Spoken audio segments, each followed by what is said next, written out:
MTL, up to what price it is going to fall, what is the best price range to buy it।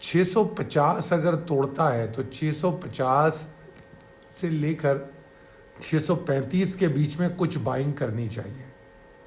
اور اگر کوئی, جس طرح میں index پر بات کر رہا تھا, اگر ایسے کوئی برے حالات پیدا ہوتے ہیں مارکیٹ میں تو پھر مارکیٹ اس سے نیچے بھی مطلب یہ ایم ٹی ایل اس سے نیچے بھی 590 سے لے کر, یہ ایریا ہے 590 سے لے کر 581 تک کا, اس ایریا میں جا سکتا ہے.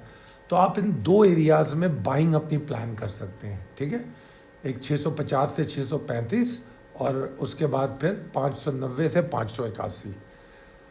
بائنگ ٹارگیٹڈ ہونی چاہیے اور اسپلٹ ہونی چاہیے کہ اگر پریشر زیادہ ہے تو اوپر والے لیول پہ کم بائنگ کریں, اس کے بعد نیچے کی طرف بائنگ کریں. تو اگر آپ اس طرح کرتے ہیں تو آپ اس کو اچھا ایکیومولیٹ کر کے بیٹھ سکتے ہیں. اور اگر آپ کے سوال کو میں مزید ایلیبریٹ کروں کہ کہاں تک جائے گا, تو جناب ابھی تو موجودہ صورتحال میں یہ زیادہ سے زیادہ مجھے 581 590 تک لگ رہا ہے. مگر بیک اپ پہ ہمیں یہ ذہن میں رکھنا چاہیے کہ اگر ورسٹ کم ورسٹ سینیریو ہوتا ہے تو اس وقت کیا ہوگا. تو اس کے بعد پھر اگلا لیول 540 اور اس کے بعد 465. ٹھیک ہے جی, یہ آپ کا جواب ہو گیا. اس کے بعد چلتے ہیں محسن عباس صاحب. ایکسیلنٹ خالد صاحب, in reference to my question regarding DGISPR press conference, lots of prayer for you and your team. خوش رہے صحت کے ساتھ, آمین. بہت شکریہ محسن. انٹرٹینمنٹ چینل فرماتے ہیں کہ thanks for detail answer, please suggest stock for 6 month plus time frame which will give best return. Sir 6 مہینے کی تو میں ٹائم پیریڈ حکومت کو نہیں دے رہا, تو میں آپ کو اسٹاک کا ٹائم پیریڈ کہاں دے دوں؟ میں تو نہیں دے سکتا. میں نے اپنے پاس جو میڈیم ٹو لانگ ٹرم ہمارے اسٹاک ہوتے ہیں جو ہم 4 مہینے کے لیے ریکمینڈ کرتے ہیں, اس پر میں نے یہ لوگوں کو اپڈیٹ کیا ہے کہ موجودہ جو بگڑتے ہوئے صورتحال ہے سیاسی اور معاشی, اس میں اس ٹائم پیریڈ کو بڑا کر لیں. آئی کی ناٹ گارنٹی اینی تھنگ. آئی کیا, کوئی بھی نہیں کر سکتا گارنٹی. اینالسٹ کا کام تو پاسبلٹیز پر بات کرنا ہے, تو گارنٹی تو کوئی بھی نہیں کر سکتا. مگر بہرحال پھر بھی ایک فور کاسٹ اور انالیسز ہوتی ہے کہ کہاں تک پاسبلٹی ہے. تو وہ موجودہ حالات میں کافی پریشان کن ہے.